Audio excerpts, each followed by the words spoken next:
My name is Jacob Weirman with the Purdue Student Software Trainers, and today I'm going to run you through the basics of using Adobe Audition. Audition is an audio editing program primarily used to cut up and add effects to multiple audio files. It's easy use in everything from mixing and mastering music to recording and editing a podcast.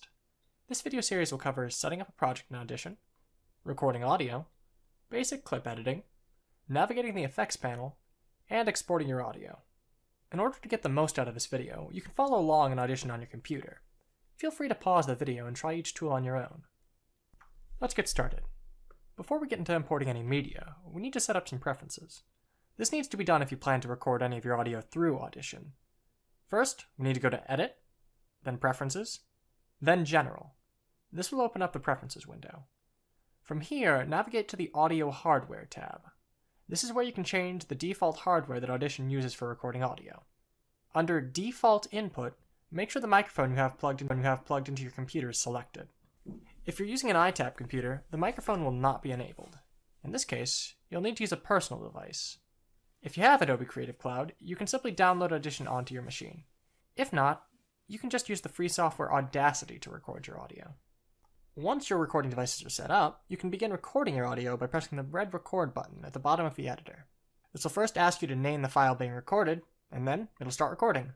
Once completed, the recorded file will appear in the clip bin, and the waveform will appear editable in the main window. However, for this video, instead of recording audio, we're going to import some audio files.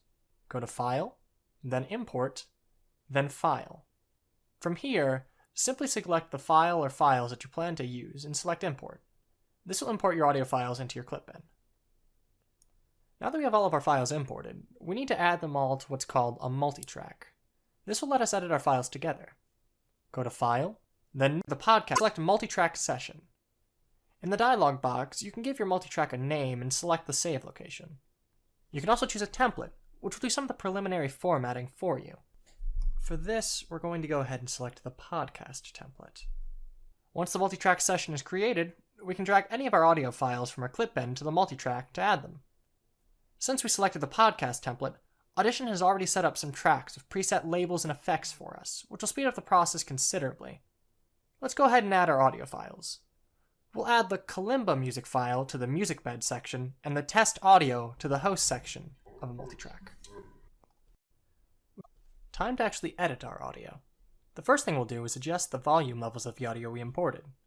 One way we can do this is by adjusting the volume dials to the left of each track. This will change the volume of every audio clip into that track. We can also change the volume of individual clips by adjusting the yellow bar on top of each clip. If you want to be even more custom with your volume adjustments, you can add keyframes to the yellow bar. This will let you change the volume over time, for example, to fade audio in or out at different points. You can add a keyframe simply by clicking once on the yellow bar.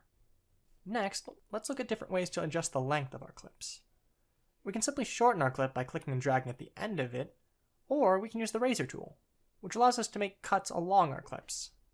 We can click on the playhead's location of a razor tool to make a cut in that location, separating that one clip into two. Now let's go ahead and add some effects to our audio clips. The easiest way to add and manage your various effects is located to the left of the tracks, directly under the clip bin. Selecting a clip in a track will display all of the active effects that are currently applied to said track.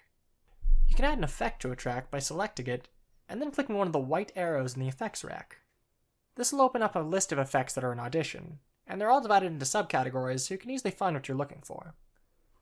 Selecting an effect will open that specific effects option window, where you can adjust all of the settings for it.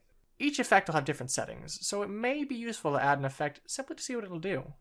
You can always remove the effect later if you decide it doesn't work out for your project. If at any time you want to disable or enable any of your effects, you can just click the power icon next to each effect in the effects rack. Now, one effect that's very useful in a variety of situations is noise reduction. So let's go ahead and add some noise reduction to our test audio clip, but instead of using the effects rack, we're going to apply it to just one audio clip. Let's go back to our waveform view and select the test audio file so we can apply the effect. Next, let's go up to Effects, then Noise Reduction and Restoration, and select Adaptive Noise Reduction. You can change some of the options here, but the default should work just fine. Now we can go back to our multitrack and add that file back in. This means that if we made any other edits to the test audio in the multitrack, we'll have to redo them, so it is important to add the noise reduction first thing when you import the audio. Now that we're happy with what we've got, it's time to go ahead and save and export our project. To save, we'll go to File, and then Save As. Select a location for your project file and give it a name, then go ahead and click Save. This will create a file that can be opened back up in Audition to pick up editing where you left off. If you want to save as a general audio file, like MP3 or WAV, you'll need to export your file instead. You can find this in File, Export, Multitrack Mixdown, and select Entire Session. It'll ask you for a location for the file to be saved, a name, and a file format. Once all three of these are specified, you can go ahead and select Export. And so ends the bare basics of working with and navigating Adobe Audition. If you have any further questions or would like some specialized one-on-one training, feel free to contact the Student Software Trainers at itaptrainers@purdue.edu.